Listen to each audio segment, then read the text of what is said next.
ഞാൻ ചുമ്മാ T V ഇട്ട് നോക്കാൻ പറയുന്നത് ഗണേഷ് കുമാർ ഒരു ക്യാമറയും കൊണ്ട് ആളാവാൻ നടക്കുകയാണ്. എന്റെ കൂടെ ക്യാമറ, ഞാൻ 19 വയസ്സിൽ ക്യാമറയുടെ മുമ്പിൽ ഇതാണ്. നിങ്ങൾക്ക് പലരും ഇവിടെ ക്യാമറയും കൊണ്ട് നടക്കുന്നവർ ജനിക്കുന്നതിന് മുമ്പേ കേരളത്തില് ക്യാമറയുടെ മുമ്പിൽ നിന്ന് അഭിനയിച്ച് ജനങ്ങളുടെ മനസ്സിൽ കയറിയവനാണ് ഞാൻ. ഞാൻ കട്ടൻ ഇടുന്നത്, ആ വണ്ടിയിൽ ഇട്ടുന്ന കട്ടന്റെ ഫോട്ടോ ഞാൻ മാധ്യമങ്ങളിൽ തരാം. മന്ത്രി ഇത് കണ്ടില്ലയോ, ഇന്ന ബസ് സ്റ്റാൻഡിൽ ചള്ളയും ചെടിയുണ്ട്, അതൊക്കെ ഉണ്ടെന്ന് ഇത് മാറ്റിയെടുക്കണ്ടേ, പതുക്കെ പറ്റൂ. ആവശ്യമില്ലാത്ത ദുഷ്പ്രചരണങ്ങൾ ചെയ്യരുത്. നമ്മൾ ആ പരിപാടി ഇത്രയും മനോഹരമായി ഇത്രയധികം വണ്ടികൾ സർക്കാർ വാങ്ങി, ഇത് ഒരു ഡിപ്പാർട്ട്മെന്റ് പുറത്തിറങ്ങുമ്പോൾ ആ ഡിപ്പാർട്ട്മെന്റിന് ഉണ്ടാകുന്ന അഭിമാനം മാധ്യമങ്ങളിൽ ഒരു ഇത് ജനങ്ങൾ കാണുമ്പോൾ മോട്ടോർ വെഹിക്കിൾ ഡിപ്പാർട്ട്മെന്റിന്റെ ഒരു പുതിയ കാൽവയ്പിനെ അഭിനന്ദിക്കും. അല്ല, കനകക്കുന്നിന്റെ താഴെ മരത്തിന്റെ മൂട്ടിൽ ഓടിച്ചിട്ടിട്ട് എയർ കണ്ടീഷൻ ഇട്ട് 2 ഉദ്യോഗസ്ഥന്മാർ അതിനകത്ത് കയറിയിരുന്നാൽ എന്ത് ഗുണമാണ് കിട്ടുന്നത്?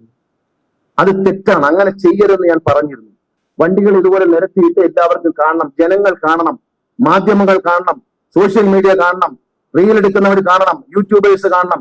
അതുവഴി കേരളത്തിലെ ജനങ്ങളും ലോകത്തുള്ള മലയാളികളും കാണണം കേരളത്തിലെ സർക്കാർ ചെയ്യുന്ന നല്ല കാര്യങ്ങൾ. 914 ഈ പോസ്റ്റ് മെഷീൻ ഇവിടെ വന്നിട്ടുണ്ട്. ഫെഡറൽ ബാങ്ക് സ്പോൺസർ ചെയ്താണ്. ഇതെടുത്ത് അലമാരി വെച്ചേച്ച് ഒരെണ്ണം മാത്രം വെടിയും കാണിച്ചാൽ ആരറിയും? ഇതെന്തിനാണ്? ഇത് കേരളം മുഴുവനുള്ള ഉദ്യോഗസ്ഥന്മാരുടെ കയ്യിൽ കൊടുക്കാനും അവർ കയ്യിൽ വെച്ചുകൊണ്ട് ആ ഫൈനുകൾ അടിക്കുന്നത് പെട്ടെന്ന് തന്നെ കൊടുക്കാനും വേണ്ടിയിട്ടുള്ള, അവർക്ക് ബില്ലടിച്ചു കൊടുക്കാൻ വേണ്ടിയുള്ള ഫൈൻ അടിച്ച് കൈ കൊടുക്കാനുള്ള സാധനമാണ്. ഇത് കോടിക്കണക്കിന് കേരളത്തിന്റെ സർക്കാർ ഖജനാവിലേക്ക് വരുമാനം വരാനുള്ള സാധനമാണ് ഇരിക്കുന്നത്. ഇതെടുത്ത് പെട്ടിക്കകത്ത് ചൊളിച്ച് വെച്ചിട്ട് ഒരു ഉദ്യോഗസ്ഥൻ ഒരു ട്രേക്കകത്ത് ഒരെണ്ണം കൊണ്ടുവച്ചാൽ വഴക്ക് പറയും. ആ ചോദിക്കേണ്ടവരാ മന്ത്രിയല്ലേ? മന്ത്രിയാണ് ആരും മാധ്യമങ്ങൾ കുറ്റം പറയണ്ട, മന്ത്രി തന്നെയാണ് ഇതെല്ലാം ചോദിക്കേണ്ടത്. മന്ത്രിയാണ് ഡിപ്പാർട്ട്മെന്റിന്റെ CEO, ചീഫ് എക്സിക്യൂട്ടീവ് ഓഫീസർ. കാരണം ദിസ് ഇസ് ഡെമോക്രസി, ഇത് ജനാധിപത്യമാണ്. ജനാധിപത്യത്തിൽ ജനങ്ങൾ തിരഞ്ഞെടുക്കുന്ന മന്ത്രി, മുഖ്യമന്ത്രി, മന്ത്രിമാർ, അവർ നിർദ്ദേശിക്കുന്ന ജനങ്ങളുടെ ആവശ്യങ്ങൾ അത് നടപ്പിലാക്കി തരാൻ ഇതുപോലെ സമർത്ഥന്മാരായ ഉദ്യോഗസ്ഥന്മാരുടെ ആവശ്യമുണ്ട്. അല്ലാതെ ഉദ്യോഗസ്ഥന്റെ കീഴിലല്ല മന്ത്രി എന്ന് മനസ്സിലാക്കിയിരിക്കുന്നത് നല്ലത്. ഞാൻ ഡെമോക്രസിയെ പറ്റി മനസ്സിലാക്കിയിട്ട് തന്നെയാണ് ഒരു MLA ആകാൻ വേണ്ടി വന്നതും മന്ത്രിയായിരുന്നു. ഞാൻ 2001 മന്ത്രിയായിരുന്നു. ഡെമോക്രസി, ജനങ്ങളുടെ ഡെമോക്രസി, ജന താല്പര്യങ്ങൾക്ക് മുൻതൂക്കം നൽകുകയാണ് ഞാൻ. അല്ല, എന്റെ താല്പര്യമൊന്നും ജന എനിക്കെന്തോന്ന് ലാഭം ഇതുകൊണ്ട് ഒരു ലാഭവും. ഞാനിപ്പോ മന്ത്രിയാണ്, നാളെ അല്ല. ഇപ്പൊ MLA ആണ്, 25 കൊല്ലമായിട്ട് MLA ആണ്. നാളെ എന്താണെന്നുള്ളതിന് ദൈവം തമ്പുരാന് മാത്രമേ അറിയാൻ പറ്റത്തുള്ളൂ. അതുകൊണ്ട് അതിനെക്കുറിച്ചൊന്നും ഒരു വ്യാകുലതയില്ല. ഞാൻ നിൽക്കുമ്പോൾ സത്യസന്ധമായിട്ട് നിൽക്കും.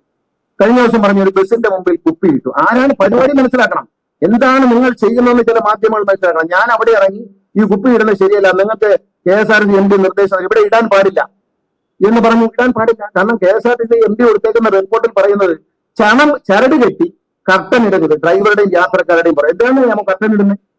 ആ വണ്ടിയിൽ ഇട്ടിരുന്ന കർട്ടന്റെ ഫോട്ടോ ഞാൻ മാധ്യമങ്ങളിൽ തരാം. ആ വണ്ടിക്കകത്തുണ്ടായിരുന്ന കർട്ടൻ ഇടുന്നത്, മൊബൈൽ ഫോൺ എടുത്ത് ഡ്രൈവർ സംസാരിക്കുന്നത്, യാത്രക്കാരൻ വീഡിയോ ഷൂട്ട് ചെയ്ത് കൊടുത്താൽ പണി പോകും.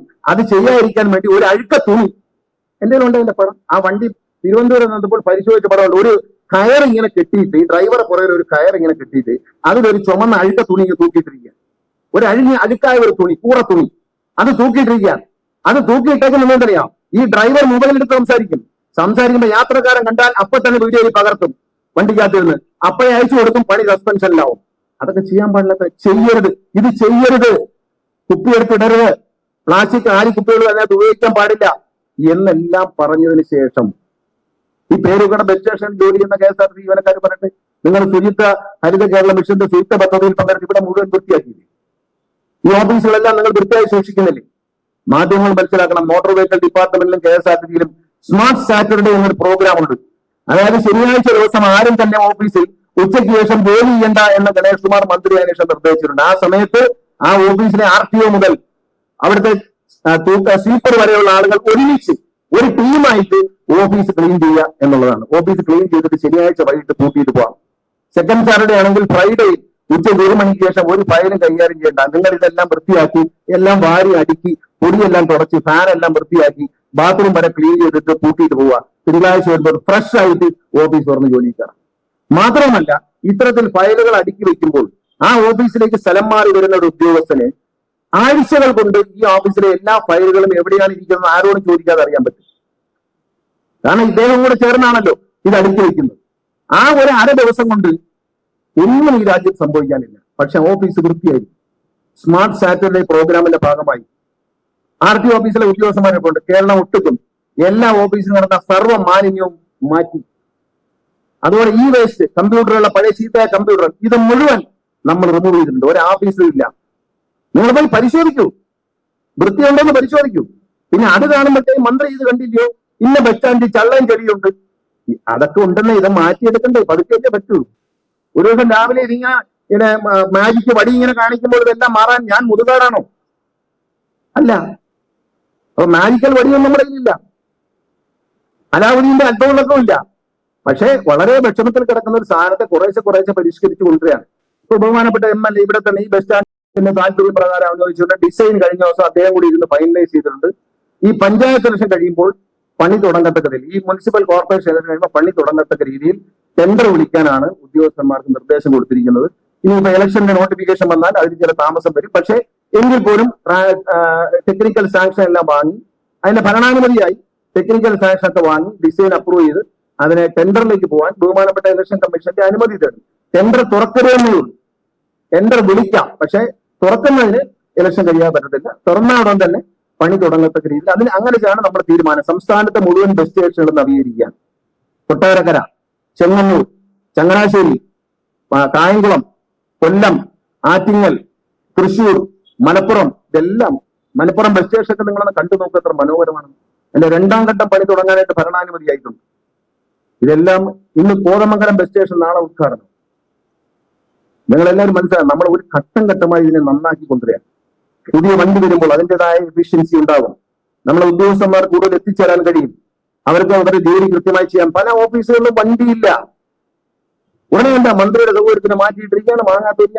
ഒരു കാര്യം മനസ്സിലാക്കി, ഈ ബസിന്റെ കണ്ടക്ടറോ ഡ്രൈവറോട് കുപ്പി എന്തിനാ ഇട്ടതെന്ന് ചോദിക്കുമ്പോൾ മാതൃഭൂമിയുടെ ക്യാമറ സ്റ്റിക്കർ ഒട്ടിച്ചൊരു പയ്യൻ അവിടെ വന്നു. മനസ്സിലാക്കണം, സത്യം മനസ്സിലാക്കണം. ഞാൻ ചുമ്മാ TV ഇട്ട് നോക്കാൻ പറയുന്നത്, ഗണേഷ് കുമാർ ഒരു ക്യാമറയെ കൊണ്ട് ആളാവാൻ നടക്കുകയാണ്. എന്റെ കൂടെ ക്യാമറ, ഞാൻ 19 വയസ്സിൽ ക്യാമറയുടെ മുമ്പിൽ നിന്നാണ്. നിങ്ങൾക്ക് പലരും ഇവിടെ ക്യാമറയും കൊണ്ട് നടക്കുന്നവർ ജനിക്കുന്നതിന് മുമ്പേ കേരളത്തിൽ ക്യാമറയുടെ മുമ്പിൽ നിന്ന് അഭിനയിച്ച് ജനങ്ങളുടെ മനസ്സിൽ കയറിയവനാണ് ഞാൻ. എന്നോട് ഇത് പറയുന്നു, കാരണം എനിക്കതിന്റെ ആവശ്യമൊന്നും. ഗണേഷ് കുമാറിനെ മലയാളി ലോകത്ത് എവിടെ ഉണ്ടെങ്കിലും ഗണേഷ് കുമാറിനെ അറിയാം. എന്നെ കണ്ടാൽ തിരിച്ചറിയാത്ത ഒരു മലയാളി ഇല്ല. അത് എന്റെ ദൈവം തന്ന ഭാഗ്യമാണ്. ഞാൻ ചെയ്ത തൊഴിലിന്റെ ഭാഗ്യമാണ്. ഞാൻ ചെയ്ത തൊഴിലിന്റെ നന്മയാണ്. ഇന്നും ഞാൻ സിനിമ അഭിനയിക്കും. അടുത്ത 2 ദിവസം കഴിഞ്ഞ് ഞാൻ സിനിമ അഭിനയിക്കാൻ പോവാണ്. ദൃശ്യം 3 അഭിനയിക്കാൻ പോവാണ്. ഞാനിപ്പോൾ സിനിമ അഭിനയിക്കുന്നു. ഞാൻ സിനിമ നടനാണെന്ന് അറിയുന്നതിൽ എനിക്ക് അഭിമാനമുണ്ട്. ഇതൊന്നും ഇല്ലെങ്കിലും ഞാൻ സിനിമ അഭിനയിച്ചിരിക്കും. പക്ഷെ ഒരു കാര്യം, മാതൃഭൂമിയുടെ ലേഖകൻ സജി എന്ന് പറയുന്ന ഒരു ചെറുപ്പക്കാരൻ തന്റെ മൊബൈൽ ഫോണിൽ മാതൃഭൂമി ചാനലിന്റെ സ്റ്റിക്കർ ഒട്ടിച്ചുകൊണ്ട് ഇത് വീഡിയോയിൽ പകർത്തുകയാണ്. എന്നിട്ട് അതേ മാതൃഭൂമി പറയാണ്, ഇയാൾ ക്യാമറ കൊണ്ട് കിടക്കുകയാണ് ആണാവാൻ വേണ്ടിയിട്ട്. ഇത് എവിടെ നിന്ന് ഇയാൾ ഇപ്പൊ ഷൂട്ട് ചെയ്തു? ആര് ഷൂട്ട് ചെയ്തു എന്ന് ആ വാർത്ത പറഞ്ഞവർ അവരുടെ ടീമിനെ വിളിച്ച്, കൊല്ലത്തെ ലേഖകൻ കണ്ണൻ നായരെ വിളിച്ചേച്ച് ചോദിക്കണം, ആരാ അനിയ ഷൂട്ട് ചെയ്ത് വന്നത്? ഷൂട്ട് ചെയ്ത് കൊടുത്ത് സജി എന്ന് പറയുന്ന മാതൃഭൂമിയുടെ ലേഖനാണ്, സ്റ്റിങ്ങറാണ്. അയാളുടെ മൊബൈലിൽ മാതൃഭൂമി സ്റ്റിക്കർ ഇട്ടിട്ടുണ്ടായിരുന്നു. എന്നിട്ട് പറയാണ്, ഇതേ മാതൃഭൂമി പറയാണ്, ഇയാൾ ആളെ കൊണ്ട് കിടക്കണം. ഞാൻ ആളെ കൊണ്ട് കിടക്കേണ്ട കാര്യമൊന്നുമില്ല. ഞാൻ ആളെ കൊണ്ട് നടക്കില്ല. കാരണം ഞാൻ പ്രസംഗിക്കുമ്പോൾ എന്തെങ്കിലും കോമഡി പറയും, അത് ഇതുപോലെ ഞാൻ തന്നെ എടുത്തിട്ട് എന്റെ ആള് തന്നെ എടുത്ത് ഇട്ട് കൊടുത്തിട്ട് അത് വെച്ച് ദുർവ്യാഖ്യാനം ചെയ്ത് അതിനെ വിവാദമാക്കി ആവശ്യമില്ലാത്ത തലവേദനകൾ നാട്ടിലുണ്ടാകാൻ എനിക്കൊന്നുമില്ല, നാട്ടുകാർക്ക് ഉണ്ടാക്കാൻ ഇടയാക്കണ്ടെന്ന് വിചാരിച്ചു തന്നെയാണ്. അതുകൊണ്ട് ഇത്തരം വേലകളൊന്നും കാണിക്കരുത്. സത്യം പറ, കള്ളം പറയരുത്. ഇന്നിപ്പോ നിങ്ങൾ കണ്ടല്ലോ, ഈ ചടങ്ങ് ഇത്ര മനോഹരമായി സംഘടിക്കാൻ മോട്ടോർ വാഹന വകുപ്പിന് കഴിയും എന്ന് മനസ്സിലായല്ലോ. 52 പേര്, 52 വണ്ടിയിൽ ഈ 2 ഉദ്യോഗസ്ഥൻ വെച്ച് AC ഇട്ട് അകത്ത് കയറിയിരുന്നു കനാകുന്നിൽ. മുമ്പിൽ 20 കസേര പോലും ഇല്ല. ഉണ്ടായിരുന്നോ? അവിടെ വന്ന് മാധ്യമപ്രവർത്തകർ ക്യാമറയിൽ ഷൂട്ട് ചെയ്ത് നിങ്ങൾ പറ, സത്യം വേണം പറയാൻ. ഉണ്ടായിരുന്നോ? അങ്ങനെയാണോ ഇന്ന് ഈ ചടങ്ങ് നടക്കുന്നത്? ഈ പേരുകൂടെയുള്ള നല്ലവരായ ജനങ്ങൾ പങ്കെടുക്കുന്നില്ലേ ഇതിനകത്ത്? പല മേഖലയിൽ നിന്ന് വന്നവർ പങ്കെടുക്കുന്നില്ല, സഹോദരി സഹോദരന്മാർ പങ്കെടുക്കുന്നില്ലേ? ഇത്ര ഉദ്യോഗസ്ഥന്മാർക്ക് വരാൻ അറിയാം. ഇവരൊക്കെ എവിടെയായിരുന്നു? 52 വണ്ടിയിൽ 104 പേര് കയറി AC ഇട്ട് അകത്തിരിക്കും. എന്തിന്? ആ 52 പേരെ ഇറങ്ങി പുറത്തിരുന്നെങ്കിൽ ആ സദസ് അങ്ങനെ ആവുമായിരുന്നു.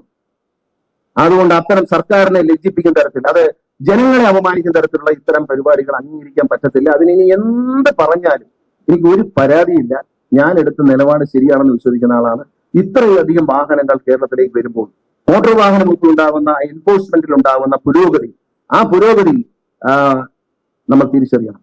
മാധ്യമപ്രവർത്തകർ ചോദ്യം ചോദിക്കുമ്പോൾ ശ്രദ്ധിക്കണം. ഇന്നലെ ഒരാളെ ചോദിക്കണം എന്നത്, ഞാൻ പറഞ്ഞു KSRTC മൊണ്ടി മുടങ്ങി നടന്ന KSRTC ഇപ്പൊ രാജാവിനെ പോലെയാണെന്ന് പോയപ്പോൾ ഒരാൾ ചോദിക്കുകയാണ്, അങ്ങനെ പറയുന്നവരെ അങ്ങ് അപമാനിച്ചിരിക്കുന്നു, ലജ്ജയുണ്ടോ ചോദിക്കാൻ? ഇത്രയ്ക്ക് ഒരു ദുഷിച്ച ഒരു ജേർണലിസം ആര് പഠിപ്പിച്ചനിയ എന്നാണ് ചോദിക്കേണ്ടത്. അപമാനിക്കേണ്ടല്ലോ എന്ന് വിചാരിച്ച് ക്യാമറ കൊണ്ട് ചോദിച്ചില്ല. ആരാനിയ ഇത്ര നല്ല മോശപ്പെട്ട ഒരു ജേർണലിസം പഠിപ്പിച്ചു? അതായത് മുണ്ടി മുടങ്ങി പോയ KSRTC രാജാവിനെ പോലെ ആയി എന്ന് പറയുമ്പോൾ KSRTC ജീവനക്കാരും നാട്ടുകാരും അഭിമാനിക്കുന്നത് അതിൽ ഇദ്ദേഹത്തിന് കിട്ടിയത് പൊതുവിന്റെ കൗതുകം ചോര തന്നെ. ഇവർ ചോദിക്കുകയാണ്, അംഗപരിമിതരെ അങ്ങ് അപമാനിച്ചില്ലേ? അതിനെന്ത് അംഗപരിമിത ഉളുക്കിയതായിരുന്നു കാലേ KSRTC ഇച്ചിരി എണ്ണയിട്ട് തിരികെ ശരിയായി.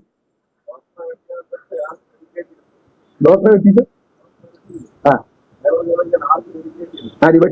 ഡോക്ടറെ വെട്ടിയത് ആർക്ക് ഡെലിഗേറ്റ് ചെയ്യണം എന്ന് ചോദിക്കുന്ന രീതിയാണ്. എന്ത് ജേർണലിസമാണ് എന്നോട് ചോദിക്കാനെന്നല്ല. പിന്നെ ഒരു ചെറുപ്പക്കാരനാണ്, എല്ലാവരെയും ക്യാമറ ഓടുകയാണ്, തർക്കുത്തരം പറഞ്ഞ് നാണം കെടുത്തുണ്ടല്ലോ. എനിക്ക് തമാശയോട് കളിയാക്കാൻ എനിക്ക് നന്നായിട്ട് അറിയാം. അത് ചെയ്യണ്ട എന്ന് വിചാരിച്ചാൽ അത്തരം ചോദ്യങ്ങളൊന്നും ചോദിക്കുന്ന ആളുകൾ. അത്രയും നേരം പ്രസംഗം, 1 മണിക്കൂറോളം നീണ്ടുന്ന ഒരു പ്രസംഗം കേട്ടിട്ട് മുന്നിൽ പുറമേ നടന്ന KSRTC രാജാവിനെ പോലായി എന്ന് പറഞ്ഞു. നിങ്ങൾ അംഗപരിമിതരെ അപമാനിച്ചതല്ലേ? അവന്റെ മനസ്സ് എത്ര വിഷമുള്ളതാണെന്ന് ആലോചിക്കണം. നമ്മൾ സ്വപ്നം കാണാത്ത ഒരു കാര്യം അവൻ കാണണമെങ്കിൽ അവന്റെ മനസ്സ് എന്തുമാത്രം പോയിസാസ് ആണെന്ന് ആലോചിക്കണം. വേറെ ഒരു ചോദ്യം കിട്ടിയില്ല. ചോദിച്ച ചോദ്യമാണ്. ഇതിന് മറുപടി ഉണ്ടായിരുന്നു. പക്ഷെ പറഞ്ഞാൽ ആ ചെറുപ്പക്കാരൻ അവിടെ മറ്റുള്ളവരുടെ മുമ്പിൽ പരിഹാസം മാത്രം ആവണ്ടെന്ന് ഞാൻ പറഞ്ഞില്ലെന്നേ ഉള്ളൂ. മറുപടി പറയാൻ അറിയാത്തതൊന്നുമല്ല ഗണേഷ് കുമാർ. നല്ല മറുപടി പറഞ്ഞ് കേരള ചരിത്രത്തിൽ സ്ഥാനം പിടിച്ച R ബാലകൃഷ്ണയുടെ മോനാണ്. അങ്ങനെ മറുപടി പറയാൻ താല്പര്യമൊന്നുമില്ല. അതൊക്കെ നമ്മൾ പറയും. നാടിന്റെ നന്മയ്ക്കാണ് പറഞ്ഞത്. ഇടതുപക്ഷ ജനാധിപത്യത്തിൽ സർക്കാർ ചെയ്യുന്ന വലിയ കാര്യങ്ങളെ ചെറുതാക്കി കാണിക്കാൻ എല്ലാ ദിവസവും രാവിലെ ഓരോരോ കലാപരിപാടികളായിട്ട് ഇറങ്ങി. കഴിഞ്ഞ ഇലക്ഷന് മുമ്പ് ഒരു സ്വർണമായിരുന്നു, ഒരു പെങ്കൊച്ചും ഒരു സ്വർണവും കൂടെ. ഇപ്രാവശ്യം വേറെ ഏതാണ്ട് ഒരു സ്വർണവും കൊണ്ടിറങ്ങി. അതിന് എനിക്ക് മനസ്സിലാവാത്ത അവിടെയല്ല. ദേവസ്വം ബോർഡിന്റെ മേളിൽ സർക്കാരിനോ മന്ത്രിക്കോ യാതൊരു നിയന്ത്രണമില്ല. ആ ദേവസ്വം ബോർഡിന് ആരോ എന്തോ കുഴപ്പം കാണിച്ചു എന്ന് പറയുന്നത് മന്ത്രി രാജിവെക്കണം എന്ന് ആവശ്യപ്പെടുന്ന സയൻസ് മനസ്സിലാവും. പിന്നെ ദേവസ്വം ബോർഡിൽ ബഹുമാനപ്പെട്ട ഹൈക്കോടതി ഇടപെട്ടു ശബരിമലയുടെ വിഷയത്തിൽ. ഇന്ന രീതിയിലുള്ള ഒരു അന്വേഷണം നടത്തണമെന്ന്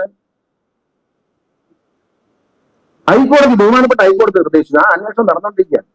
അത് പര്യാപ്തമല്ലെങ്കിൽ ഇതിന്റെ മേലത്തെ അന്വേഷണം നടത്തണം എന്ന് പറയേണ്ടത് ബഹുമാനപ്പെട്ട ഹൈക്കോടതിയാണ്. ഹൈക്കോടതി ഈ വിഷയം എടുത്തു കഴിഞ്ഞു. ഹൈക്കോടതി വിഷയത്തിൽ ഒരു അന്വേഷണം പ്രഖ്യാപിച്ചു കഴിഞ്ഞു. ആ പ്രഖ്യാപിച്ച അന്വേഷണം നടന്നുകൊണ്ടിരിക്കുക. ഇന്ന രീതിയിലുള്ള അന്വേഷണം വേണമെന്ന് നിർദ്ദേശിച്ചു. അത് നടന്നുകൊണ്ടിരിക്കുക. അത് തൃപ്തികരമല്ലെങ്കിൽ അതിന് മുകളിലേക്ക് പോകുന്ന കാര്യം ബഹുമാനപ്പെട്ട ഹൈക്കോടതി. CBI അന്വേഷണം വേണമെങ്കിലും പറയാനുള്ള അധികാരം ഹൈക്കോടതിക്കുണ്ട്. ബഹുമാനപ്പെട്ട ഹൈക്കോടതി പറയുന്നതിന് മുമ്പേ ബഹളം തുടങ്ങി. അങ്ങനെ ഹൈക്കോടതി പറഞ്ഞത് അന്വേഷണത്തിന് വേളയിൽ അതിനേക്കാളും വലിയ ഒരു ക്രൈംബ്രാഞ്ച് അന്വേഷണം, ഒരു CBI അന്വേഷണം പ്രഖ്യാപിക്കാൻ കേരളത്തിന്റെ മുഖ്യമന്ത്രിക്കോ മന്ത്രിസഭയ്ക്കോ അധികാരമുണ്ടോ? കോടതിയുടെ മേലിലാണോ സർക്കാർ? അല്ല എന്ന് നമ്മൾ മനസ്സിലാക്കണം. ബഹുമാനപ്പെട്ട ഹൈക്കോടതിയുടെ മുകളിലല്ല സർക്കാരും മുഖ്യമന്ത്രിയും. അപ്പൊ ബഹുമാനപ്പെട്ട ഹൈക്കോടതി നിർദ്ദേശിച്ചിരിക്കുന്ന അന്വേഷണം നടക്കുകയാണ്. അത് തൃപ്തികരമല്ല എന്ന് ബഹുമാനപ്പെട്ട ഹൈക്കോടതിക്ക് തോന്നിയാൽ അതിന്റെ മുകളിലുള്ള അന്വേഷണത്തിലേക്ക് ഹൈക്കോടതി കടക്കും. അതിന് മുഖ്യമന്ത്രി എന്തുകൊണ്ട് പ്രഖ്യാപിച്ചു? ഇതിന് മേലൊരു സ്ഥാനം എന്ത് പ്രഖ്യാപിക്കാൻ? ഹൈക്കോടതി ഉത്തരവിന്റെ പേരിൽ പ്രഖ്യാപിക്കാൻ മുഖ്യമന്ത്രിക്കോ സർക്കാരിനോ അധികാരമില്ല എന്ന് കേരളത്തിലെ സാധാരണക്കാരായ ജനങ്ങൾക്ക് അറിയാം. അത് മനസ്സിലാക്കണം. അതിനുവേണ്ടിയാണ് 4 ദിവസം കേരളത്തിന്റെ നിയമസഭ സ്തംഭിപ്പിച്ചത്. നിങ്ങൾ മനസ്സിലാക്കണം. ഒരു കേരള നിയമസഭ കൂടുന്ന ദിവസം ഏതാണ്ട് 50 ലക്ഷം രൂപ ചെലവുണ്ട്.